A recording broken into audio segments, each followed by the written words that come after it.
the fidget spinner, the classic 2017 whirring toy designed to help the easily distractible become slightly less distractible. Some claim it's just a toy, others profess it to be the most helpful gadget they've ever found for living with ADHD or autism. So, which is it? Well, let's find out. I haven't slept in days. I've just been spinning my life away. The origin of the fidget spinner is kind of cloudy and up for interpretation. Kind of like the results of the fidget spinner. A woman named Catherine Hedinger patented what she called a spinning toy in '93, claiming it helped her autistic students function better in school environments. However, since the fidget spinner's popularity has skyrocketed this year, she is actively not claimed to be the creator. How bad does an invention have to be to have inventors clamoring to not take the credit? There are a lot of manufacturers out there making pretty much the same exact product. While that isn't necessarily a sin on its own, the fact that these extremely similar items range in price from $3 to $2,088 kinda requires a ding, you know? Also, despite being incredibly self-explanatory, there are over 3.8 million results when you search how to use a fidget spinner on the YouTubes. Hey everybody, welcome today to the fidget spin tutorial. So, step 1, you take your fidget spinner. Step 2, you fidget spin it. You got it. The top result has over 3.9 million views. Again, people, you just spin it.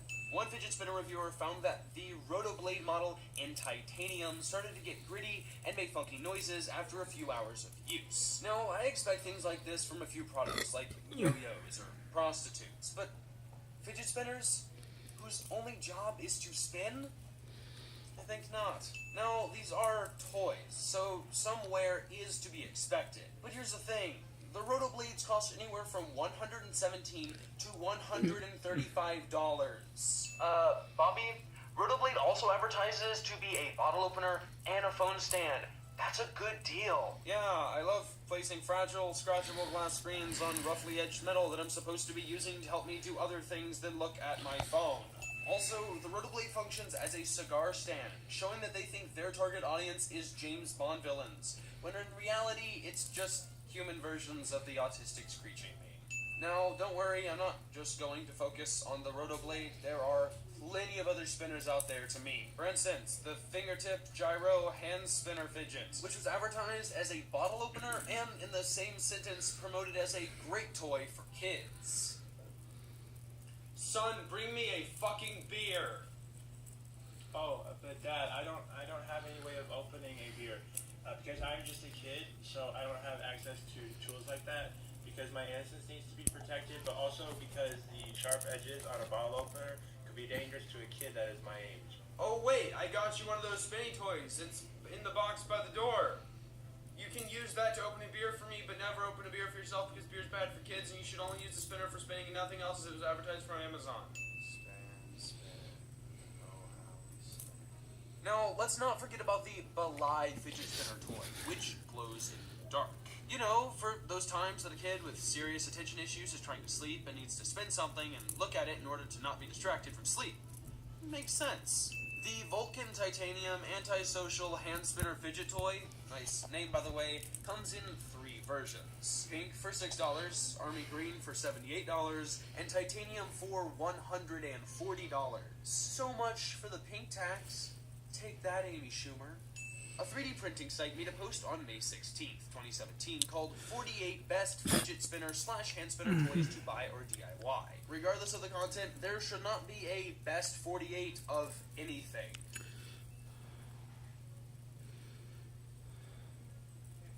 But there's really only ever one best of something. I mean, I guess you could stretch it to 10 if you have very different reviews. But 48? And you know what? We're gonna add 48 sins for the 48 best fidget spinners out there. There is this review, which outs the X-Design spinner as a rating scam. Also, the box came with a card trying to bribe me to give a 5-star review, so I may take a lot of these with a grain of salt. You mean company, don't do that. That's bad company.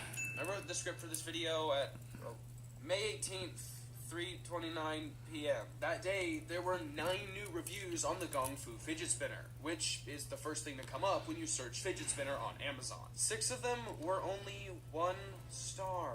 How badly do you have to mess up on the manufacturing of a piece of plastic to get that many 1-star reviews? And it's not like this was an anomaly, just a one-day thing. Over a third of the reviews on this spinner are 1 star.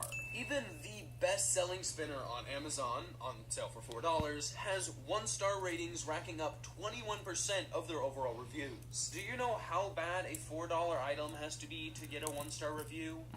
$3 bad. Then we have this guy who decided that simply spinning with a spinner wasn't enough for him. I took my grinder and shaved parts off of it to create a very sharp spin.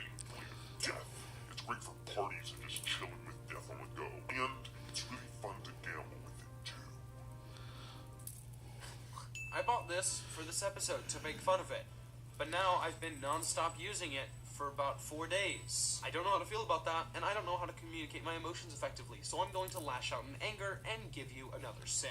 These things are not all fun and games. In May of 2017, a girl swallowed part of her fidget spinner and had to be rushed into emergency surgery to remove it from her esophagus. The girl was apparently cleaning part of it when it went down her throat. Sin for not providing better cleaning instructions than suck on it. Also, the girl was 10, which is way too old to swallow a piece of a toy and spinner. Although you aren't responsible for how old the girl was, I'm still gonna blame you for it. Because as a liberal, I refuse to take personal responsibility for my toy-consuming actions. Where the medical field is concerned, there is no evidence to support the idea that fidget spinners help to quell the distractible nature of ADHD and autistic students. And yet, they continue to be furiously marketed to those people. Except for Rotoblade, who pretty much exclusively markets to people who own rental properties. In an NPR article by Wine Davis on May 14th, 2017, the idea was put forth that the spinners are just marketed towards nervous parents who want to help their kids. So the advertisers are just taking advantage of very vulnerable people. One clinical psychologist even said that relying on the stories of some kids with ADHD being helped by the spinners is almost like saying Yelp reviewers are scientific. And we all know that, wow, great experience, 10 out of 10, would come again, isn't necessarily the most accurate description of Pepe's Mexican Grill. Also, fidget spinners have completely taken over YouTube. It doesn't matter what your video is about, as long as there is a fidget spinner in the thumbnail, you'll get some fucking views. The worst perpetrator of all is TechSmart. Alright, so they're probably calling the police. We're just gonna head out on this one. Spin on, Jeff. Spin on, my friend. The fact that, well, there aren't any facts proving the benefits of fidget spinners for students has caused a ton of commotion in schools worldwide. You could even say that the things are spinning out of control. An article from Trib Live, a Pennsylvania publication, reports that Western Pennsylvanian schools have banned them. While some kids claim the spinners help them concentrate, the kids around them who normally had no problem paying attention were getting distracted by the toys. Back in my day, it was just the hot English teacher that distracted us. And boy, did we fidget with our own damn spinners. Just after school. And finally, The Telegraph in the UK reported similar problems of the spinners distracting students. Finally. It's not just Americans who are fucking up. Thanks, fidget spinners.